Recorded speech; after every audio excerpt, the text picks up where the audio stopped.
팔자루를 쥔 자라는 제목을 가지고 함께 말씀을 나누도록 하겠습니다. 작년 4월에 아르헨티나의 한 지하철역에서 아찔한 그런 사건이 있었습니다. 한번 영상을 한번 보실까요? 한 여성 승객이 진입 중인 전철 아래로 추락했다가 기적적으로 살아남은 일이 아르헨티나에서 발생했습니다. 당시 통근 전철을 타려던 이 여성은 갑작스러운 저혈압 증상으로 그만 정신을 잃고 전철과 승강장 사이로 떨어졌는데요. 천만다행으로 그녀는 바퀴가 닿지 않는 선로 안쪽으로 떨어졌고 병무원과 주변 목격자들의 재빠른 구조 덕분에 목숨을 건졌다고 합니다. 한 여성 승객이 진입 중인 아르헨티나에서 한 여성이 이제 전철이 들어오는 그 상황에서 전철과 그 승강장 사이에 어떻게 그렇게 빠져 들어갈 수 있는지 모르겠지만 그렇게 빠졌어요. 그러니까 아마 그 객차 사이에 이렇게 빠진 것 같아요. 그 타이밍을 정말 기가 막히게 잘 맞춘 거죠. 그런데 많은 사람들이 이 여인에게 정말 큰 일이 있을 것이다 이제 그렇게 생각을 한 거예요. 그래서 막 다들 이렇게 뭐 얼굴을 이렇게 못 보게 하고 막 그랬는데 이 여인이 살아난 거죠. 근데 그 떨어지면서 의식을 잃었던 이 여인도 자기가 어떻게 거기에서 살아날 수 있었는지 모르겠다고 이렇게 놀라워했습니다. 영상 하나를 제가 더 보여드릴게요. 짧은 영상인데요. 아마 많은 분들이 보셨을 거예요. These tires still rolling down the freeway hits the back of the Kia and then take another it's crazy like a stunt that was set up for a movie.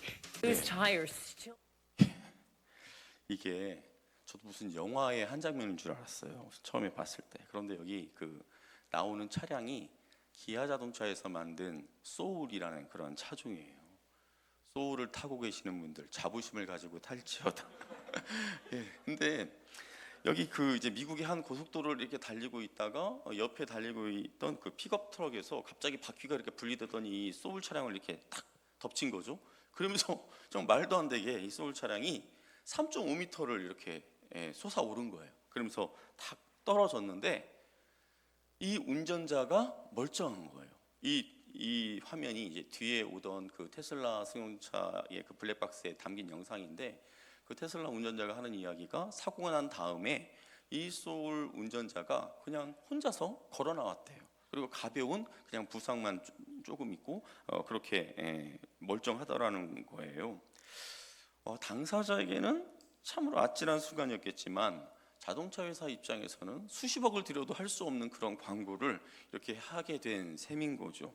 그러니까 한국산 자동차 기술력이 얼마나 대단한지를 보여준 기회가 되었던 것 같습니다. 자, 이처럼 극도의 위험한 그런 순간에도 크게 다치지 않고 살아남는 이런 사람들이 있는 반면 너무도 어이없이 죽음을 맞이하는 것 같은 그런 상황도 있더라는 거죠. 오늘 우리가 함께 읽은 말씀에 등장하는 야고보 사도가 그렇습니다. 예수님께서 이 땅 가운데 사역하실 때 중요한 사역을 하시거나 어떤 중요한 지점을 가실 때 항상 3명의 제자를 데리고 다녔죠. 누구였습니까? 베드로, 야고보, 요한. 바로 이 야고보를 헤롯이 죽인 거예요. 칼로 쳐서 죽인 사건이 오늘 본문에 벌어졌습니다. 자, 그런데 헤롯이 야고보 사도를 죽이자 유대인들이 막 좋아하는 거예요. 그럼 막 헤롯을 막 칭찬하는 거예요. 자기들 눈에 가시처럼 여겨졌던 그 기독교인들, 그들 가운데서도 수장에 해당되는 높은 지도자에 해당하는 야고보 사도가 죽은 것으로 인해서 유대인들이 굉장히 기뻐하는 겁니다. 자, 이것을 헤롯이 보더니 그러면 내가 베드로를 또 한번 죽여볼까? 이렇게 마음을 먹은 거예요. 우리 4절 말씀을 한번 같이 읽어보겠습니다. 잡음에 옥에 가두어 군인 내시기 내 폐에게 맡겨 지키고 6월절 후에 백성 앞에 끌어내고자 하더라. 예, 헤롯이 베드로를 이제 잡아서 죽이려고 했는데 그때가 마침 6월절 명절이었어요. 정확하게 말하면 6월절 하루 다음에 7일간의 무교절 명절이 진행이 되죠. 그런데 그 무교절 명절 중에는 이스라엘 백성들이 뭐 이렇게 사람을 처형하거나 이런 일을 하지 않아요. 그러니까 그 6월절 그 무교절 명절이 끝날 때를 기다렸다가 이 베드로를 죽이려고 지금 헤롯이 계획하고 있었던 것이죠. 그러니까 지금 베드로는 감옥에 갇혀 있는 그런 상태였습니다. 자, 감옥에 갇힌 베드로를 얼마나 철저하게 이들이 지키고 있는지 한번 보세요. 군인 4씩인 4패에게 맡겨. 그러니까 군인 4명이 한 개의 조가 되어서 4개 조로 4개 조로 이렇게 번갈아 가면서 이 베드로를 지키도록 한 것입니다. 우리 6절 말씀도 같이 한번 읽어보도록 하겠습니다. 헤롯이 잡아내려고 하는 그 전날 밤에 베드로가 두 군인 틈에서 쇠사슬을 매어 누워 자는데 파수꾼들이 문 밖에서 옥을 지키더니 여기 4명이 한 조가 되어서 베드로를 지금 어떻게 지키고 있습니까?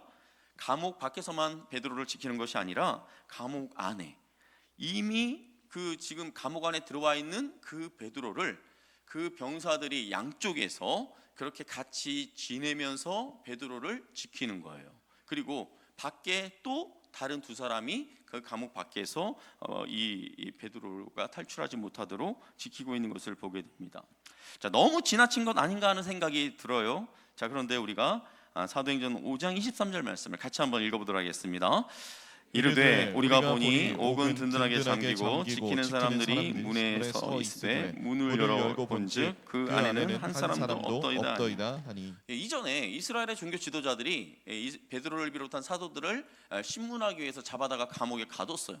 자, 그래서 그 다음 날이 돼서 자기 그 부하들에게 그 갇혀 있는 베드로하고 사도들 좀 데리고 와봐. 그렇게 했는데 부하들이 딱 갔는데 옥문도 잠겨 있었어요. 그리고 앞에 지키는 사람들도 있었는데 그 감옥 문을 딱 열어보니까 그 베드로를 비롯한 사도들이 감쪽같이 사라진 거예요. 자, 그래서 이들이 어디 있나 봤더니 성전에서 사람들에게 말씀을 전하고 있더라는 거예요.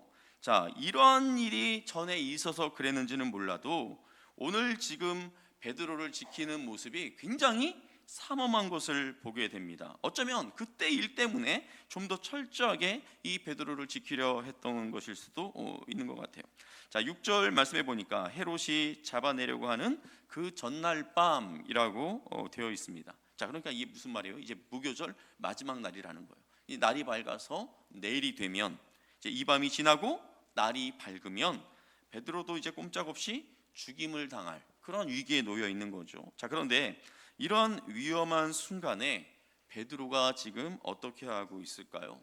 점점 자신을 조여오는 그 죽음 때문에 두려워서 잠을 이루지 못하고 막 뒤척이면서 뭐 자다 깨다를 지금 반복하고 있는 걸까요? 아니면 누워도 잠이 안 오니까 누워서 그냥 눈을 감고 하나님 앞에 자신의 그 삶을 맡겨드리며 기도하고 있었을까요? 우리 7절 말씀을 같이 한번 읽어보도록 하겠습니다.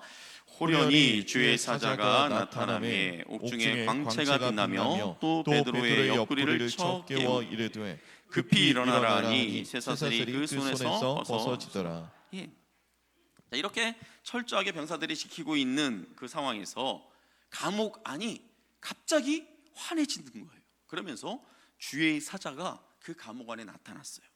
자, 만일에 베드로가 두려움에 잠을 이렇게 막 설치고 있었다거나 아니면 눈만 슬며시 감고 불안한 마음에 기도하고 있었던 상황이라면 이 상황을 베드로가 굉장히 예민하게 눈치챘을 것 같아요. 아마 그런데 이 베드로가 눈치채지 못한 이 상황인 것 같아요. 근데 이 위기의 상황 속에 지금 베드로가 어떻게 하고 있습니까? 제가 보니까 베드로는 지금 꿀잠을 자고 있어요. 베드로는 주의 사자가 여기 보니까 그의 옆구리를 쳐서 이렇게 깨워서 일어나고 해야 할 정도로 그냥 그렇게 자고 있었습니다. 자, 내일이면 끌려나가 죽어야 할 상황인데 이 베드로에게 어떻게 이런 평안이 찾아온 것일까요? 아마도 이 베드로는 삶과 죽음을 넘나드는 자신의 그 모든 상황을 하나님께 온전히 맡긴 듯해 보입니다.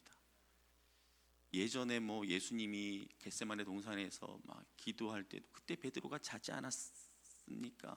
그때 그 습성을 어디 베드로가 버렸겠습니까? 저는 그런 것 같지는 않아요. 그냥 베드로의 마음 가운데 하나님이 주시는 그 평강이 가득한 것으로 그렇게 보여집니다.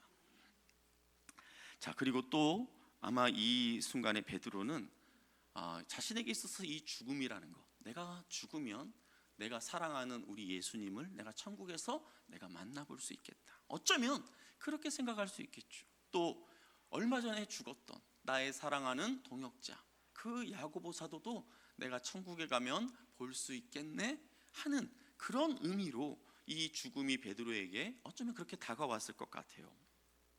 사랑하는 성도 여러분, 우리의 삶 가운데도 이런저런 두려운 순간들이 엄습해 올 때가 있지 않습니까?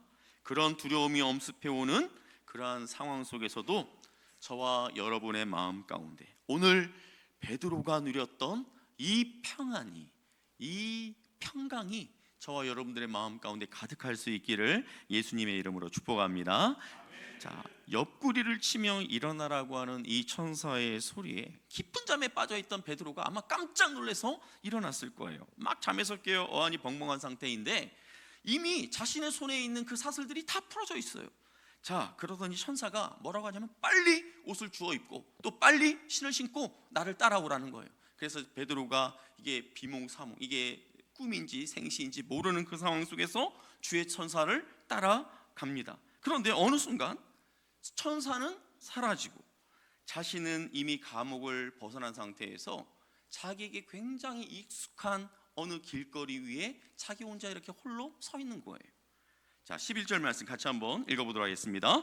이에 베드로가 정신이 들어 이르되 내가 이제야 참으로 주께서 그의 천사를 보내어 나를 헤롯의 손과 유대 백성의 모든 기대에서 벗어나게 하신 줄 알겠노라 하여. 예, 베드로가 이제 정신이 들면서 자신에게 무슨 일이 일어났는지를 그제서야 이제 깨닫게 된 거죠.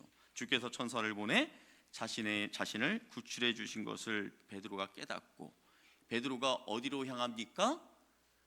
베드로, 여러분 한번 생각해 보세요. 베드로가 지금 내일 죽을 그 상황에서 감옥에서 지금 잠자고 있었는데 베드로를 위해서 그 성도들은 베드로가 자고 있는 이 시간에도 어디선가 지금 기도하고 있었다라는 거예요. 자, 그 자기를 위하여 기도하고 있던 그 성도들에게 베드로가 이제 발길을 옮겨요. 마가 요한의 어머니 그 마리아의 집에 성도들이 모여서 기도하고 있었는데 그곳으로 베드로가 향합니다. 자, 마가 요한의 집에 도착한 베드로가 문을 두드립니다. 이렇게 두드렸겠죠. 두드리면서 좀 나와보세요. 제가 살아서 돌아왔어요. 뭐 이런 식으로. 제가 여기 앞에 와 있어요. 뭐 이런 식으로. 뭐 이렇게 이야기했겠죠. 자, 베드로가 문을 두드리는 소리를 듣고 로데라고 하는 여자아이가 이 밤에 누가 이렇게 대문을 두드리지? 하고 이렇게 나오다가 베드로의 목소리를 듣고는 와, 베드로 사도다! 이렇게 말하면서 문 쪽으로 달려가서 대문을 확 열어준 것이 아니라 그 베드로의 목소리를 듣고는 기도하고 있는 성도들이 있는 방으로 딱 들어간 거예요. 딱 들어가서 베드로가 살아 돌아왔다고 그렇게 그들에게 알려준 거예요. 자, 그런데 이 로데의 말을 들은 사람들이 어떤 반응을 보였는지 우리 15절 말씀을 같이 한번 읽어보겠습니다. 그들이 말하되 내가 여자아이는 힘써 말하되 참말이라 하니 그들이 말하되 그러면 그의 천사라 하더라. 예, 기도하던 사람들이 지금 로데가 전해준 그 말, 지금 대문 밖에 베드로 사도가 와 있어요. 자, 이렇게 이야기하는데 사람들이 지금 로데를 향해서 뭐라고 이야기하는 거예요? 뭐라고 이야기하는 거예요? 네가 진짜 미쳤구나. 무슨 베드로가 지금 대문 밖에 와 있어. 뭐 이런 식으로 막 핀잔을 주는 거예요. 그런데 로데는 아니에요. 진짜 베드로 사도가 지금 대문 밖에 와 있어요. 막 이렇게 옥신각신합니다. 자, 그러더니 사람들이 그래, 로데야, 네가 베드로 사도의 목소리를 들었다면 아마도 베드로 사도의 천사일 거야. 이렇게 이야기하는 거예요. 야고보가 헤롯의 칼에 죽고 난 다음 베드로마저 감옥에 갇힌 소식을 듣고서 아마 초대교회 성도들은 오늘 말씀에도 나와 있지만 간절하게 기도했습니다. 베드로를 살려달라고, 베드로가 풀려나게 해달라고. 자, 그럼 로데가 방으로 뛰어들면서 베드로 사도가 지금 밖에 와 계세요. 자, 이렇게 했을 때 그때 기도하고 있던 성도들이 어떤 반응을 보여야 맞습니까? 닥치면서 역시 하나님은 이번에도 우리의 기도를 들어주셨어. 이렇게 반응하는 것이 맞지 않습니까? 그러면서 감격스러워하면서 로데와 함께 밖으로 뛰어나가서 베드로를 맞이하는 것이 맞을 것 같아요. 자, 그러나 초대교회 성도들은 그렇게 하지 않았다는 거예요. 물론 이들은 이전에도 하나님께서 행하셨던 놀라운 기적들을 경험했을 거예요. 그런데 막상 자신들이 기도한 것이 그렇게 빨리, 아니 이와 같은 방식으로 응답될 것이라고는 아마 생각하지 못했던 것 같습니다. 어쩌면 야고보가 순교하는 것을 보면서 그 옥에 갇힌 베드로 사도를 생각할 때 어쩌면 베드로 사도도 야고보 사도처럼 순교할지 몰라, 이런 생각을 그 초대교회 성도들이 가졌을지 모르겠어요. 자, 이런 초대교회 성도들의 모습을 보면서 와, 이 초대교회 성도들이 왜 이렇게 믿음이 없을까? 우리가 이렇게 이들을 비난할 수 있을까요? 그런데 우리가 기도하는 모습을 한번 우리가 돌아볼 수 있기를 바랍니다. 우리도 기도할 때 어떻게 해야 합니까? 누군가를 위해서 기도해요. 누가 막 그 암에 걸렸을 때 기도해. 막 죽어가는 누군가를 위해서 우리 성도들이 합심해서 같이 기도합니다. 그런데 우리의 마음 가운데 어떤 마음이 있어요? 정말 살아날 수 있을까? 정말 이 암을 하나님께서 치료해 주실 수 있을까? 하는 이런 마음이 우리에게도 있지 않습니까? 이루어지기를 간절히 바라며 기도를 하긴 하지만 정말 그 일이 실제로 일어날 것을 기대하지 못하고 기도할 때가 많다라는 것이죠.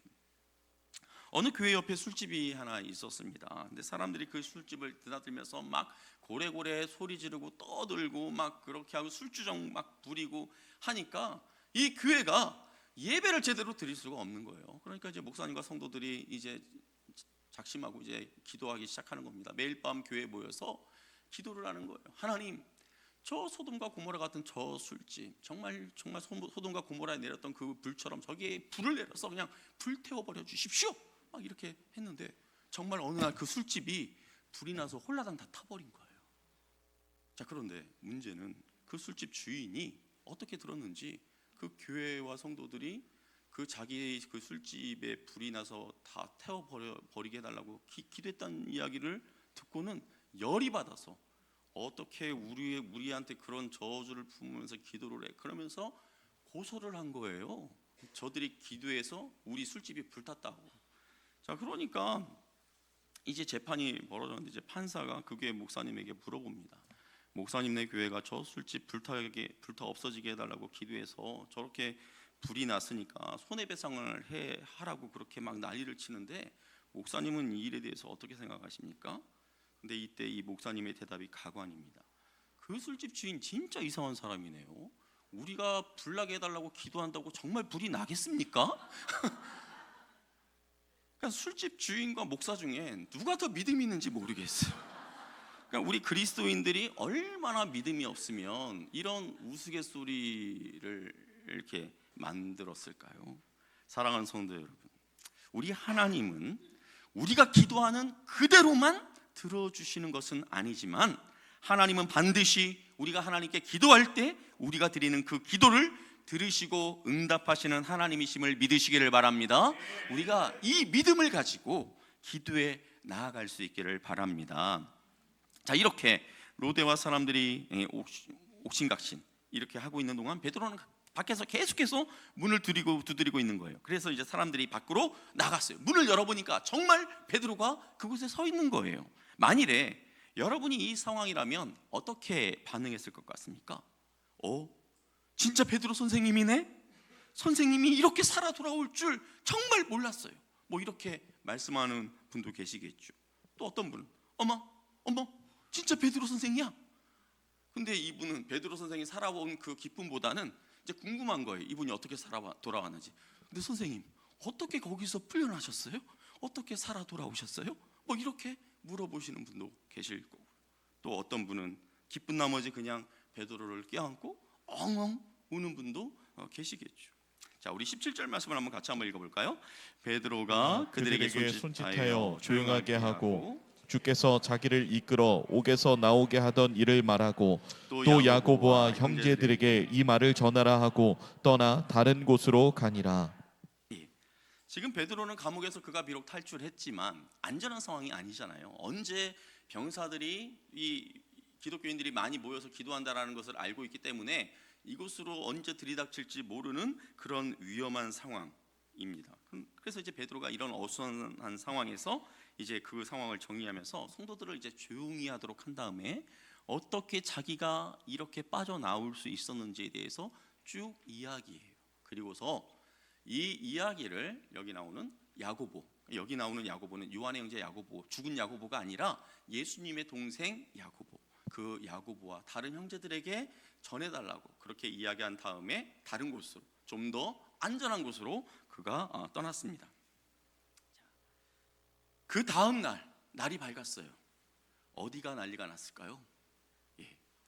이제 유대인들이 보는 앞에서 베드로를 이제 정말 멋지게 이렇게 탁 처형하려고 그렇게 준비하고 있었는데 그 베드로가 없어진 거예요. 사라진 거예요. 어디로 갔는지 모르는 거예요. 자, 그래서 이제 헤롯이 신문합니다. 그런데 군인들은 베드로가 어디로 갔는지, 간밤에 무슨 일이 일어났는지 전혀 모르는 그런 상황이에요. 아니, 뭐라도 이렇게 봤어야 뭐 대충 이렇게 둘러대기라도 할 텐데 아무것도 모르는 그 병사들에게 베드로 어디 있어? 빨리 찾아내! 빨리 데리고 와! 막 이렇게 신문하는 거예요. 아마 그 헤롯의 입장에서 그렇게 철저하게 지키고 있는 베드로가 사라졌다? 아마 헤롯이 생각하기에 이것들이 뇌물을 받고 베드로를 빼돌렸나? 이렇게 생각할 수 있다라는 거예요. 그래서 막 신문하는데 결국 찾아내지 못하니까 어떻게 합니까? 헤롯이 이 병사들을 싹 다 죽이라고 명령합니다. 몇 명이에요? 4명씩 14명, 4조니까 16명. 뭐 그 16명인지 모르겠지만 죽이라고 명령해서 이들이 죽임을 당해요. 자, 성경에는 헤롯이 여러 등장해요. 그 대표적인 사람이 예수님이 태어났을 때, 동방박사가 찾아왔을 때 그 동방박사가 찾아온 시점을 기준으로 해서 2살 미만의 아이들을 싹 다 죽인 헤롯, 기억나시죠? 그때 그 헤롯이 헤롯 대왕입니다. 헤롯 대왕, 예루살렘 성전도 막 짓고 했던 그 헤롯 대왕. 자, 그런데 오늘 말씀에 등장하는 이 헤롯은 바로 이 헤롯 대왕의 손자인 헤롯 아그리파 1세예요. 이 헤롯 대왕의 손자 헤롯 아그리파 1세.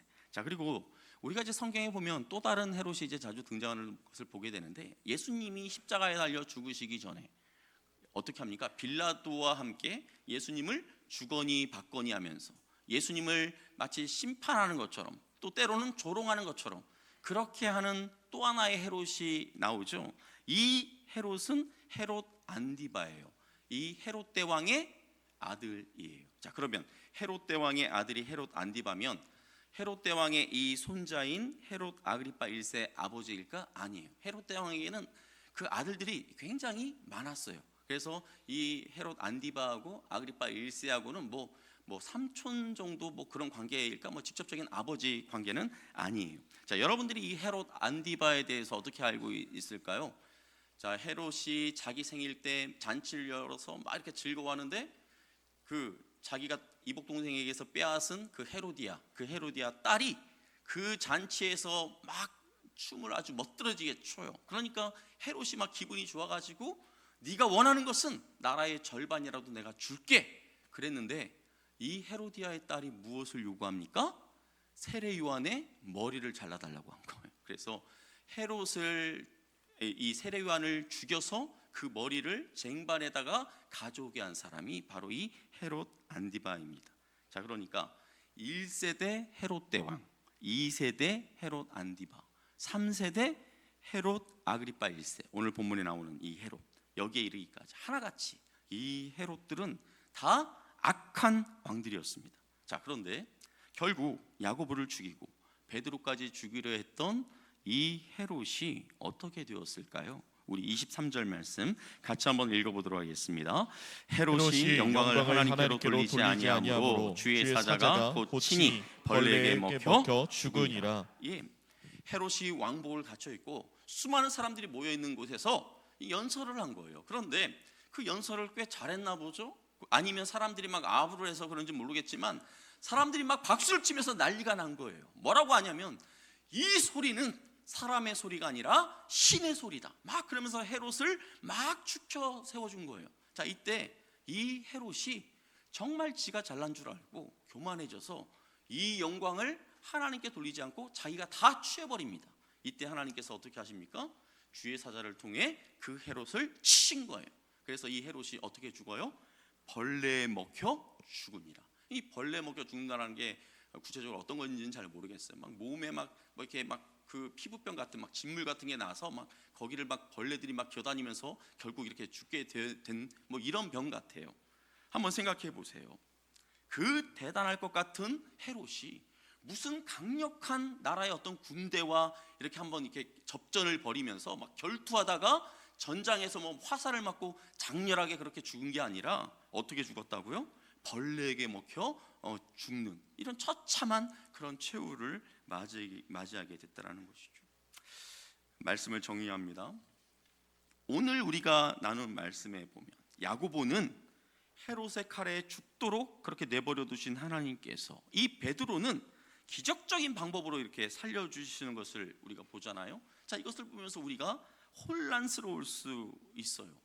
야고보는 도대체 뭘 그렇게 잘못해서 이렇게 헤롯의 칼에 죽도록 그렇게 내버려 두셨을까? 하나님은 베드로만 이뻐하시나? 뭐 이런 생각을 우리가 할 수 있다라는 것이죠.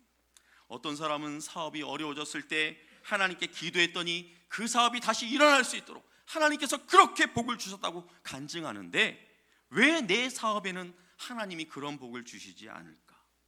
어떤 사람은 우리 엄마와 똑같은 그런 병에 걸렸어도 하나님께서 낫게 해주셨다며 저렇게 기뻐하며 간증하며 돌아다니는데 왜 우리 엄마는 고쳐주지 않고 하늘로 그냥 데려가셨을까?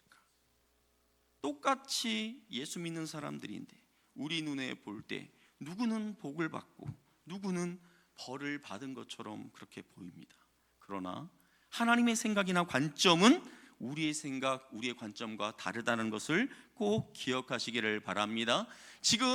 우리가 지금 우리나라도 그렇고 미국도 그렇고 시즌이 야구 시즌이에요. 야구 시즌. 그래서 타자가 야구를 할 때 타자가 타석에 들어서면 이 타자는 홈런을 치고 싶어하고 또 안타를 치고 싶어하죠. 이게 자연스러운 타자의 마음입니다. 그런데 상황에 따라서 감독, 그 코치가 이 타자에게 희생 번트를 대라고 할 때가 있어요.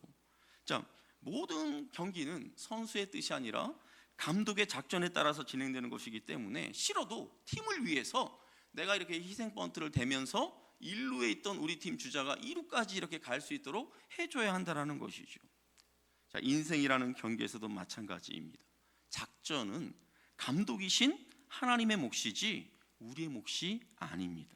하나님 나라라는 이 거대한 그 관점에서 하나님은 우리를 이렇게도 사용하시고 저렇게도 사용하세요. 이렇게도 살리시기도 하시지만 저렇게도 죽이실 수도 있다라는 것이죠. 왜 그렇게 하시는지는 모르겠지만 분명하신 그의 뜻은 모르겠지만 하나님께서 그렇게 하고자 하시면 그렇게 하신다라는 거예요.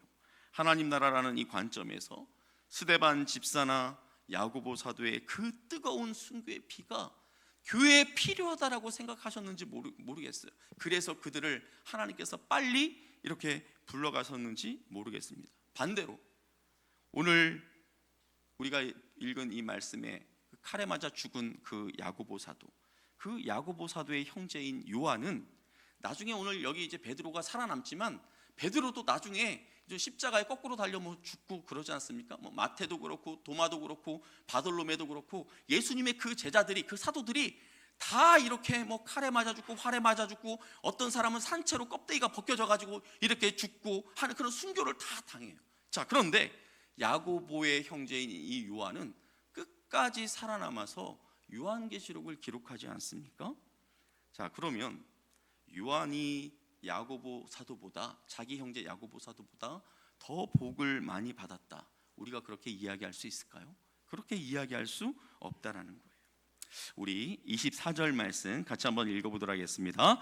하나님의 말씀은 흥왕하여 더하더라. 예, 야고보 사도는 헤롯의 칼에 이미 순교했지. 또 베드로도 감옥에 갇혀서 언제 어떻게 될지 모르지. 자, 그런 상황에서 초대교회 성도들이 어떻게 했습니까? 이들이 할 수 있는 것은 기도밖에 없었어요. 하나님께 도와달라고 요청하는 수밖에 없었어요. 자, 그들이 기도를 합니다. 그때 어떤 일이 벌어졌습니까? 교회가 뿌리채 흔들릴 것 같은 그러한 위기 상황 속에서 오늘 결과적으로 어떻게 되었습니까? 하나님의 말씀은 흥왕하여 더하더라. 교회가 뿌리채 흔들릴 것 같은 그러한 위기 상황 속에서 결국 어떻게 되었습니까? 하나님의 나라는 왕성하게 성장해 가고 있는 것을 보게 됩니다. 사랑하는 성도 여러분, 당장 우리의 삶에 벌어지는 일만 보면 칼자루를 쥐고 있는 사람이 헤롯인 것처럼 보입니다. 헤롯이 마음대로 칼자루를 쥐고 휘두르는 것처럼 그렇게 보이지만 진짜 칼자루를 쥐고 계신 이가 누구라고요? 우리 하나님이신 것을 믿으시기를 바랍니다. 우리의 삶에도 얼마든지 어려운 순간이 찾아올 수 있습니다. 왜 없겠습니까? 그때 기도가 잘 되지 않고 기도하려고 앉으면 한숨만 나오고 답답할 때가 있죠. 자, 그때 내 인생의 칼자루를 쥐고 계시는 하나님, 내 인생이라는 이 경기에 감독되시는 그 하나님을 바라볼 수 있기를 바랍니다. 우리 마지막으로 빌립보서 4장 6절 7절 말씀을 같이 한번 읽어보도록 하겠습니다. 아무것도 염려하지 말고 다만 모든 일에 기도와 간구로 너희 구할 것을 감사함으로 하나님께 아뢰라. 그리하면 모든 시각에 뛰어난 하나님의 평강이 그리스도 예수 안에서 너희 마음과 생각을 지키시리라. 힘들고 어려운 순간에도 우리가 하나님을 의지하여 믿음으로 기도할 수 있기를 바랍니다. 그때 우리가 기도할 때, 그때 저와 여러분이 하나님의 그 선하신 손길이 우리가 생각지 못한 방법으로, 우리가 도저히 이해할 수 없는 그러한 방법으로 일하시는 것을 보게 될 줄 믿습니다. 아멘.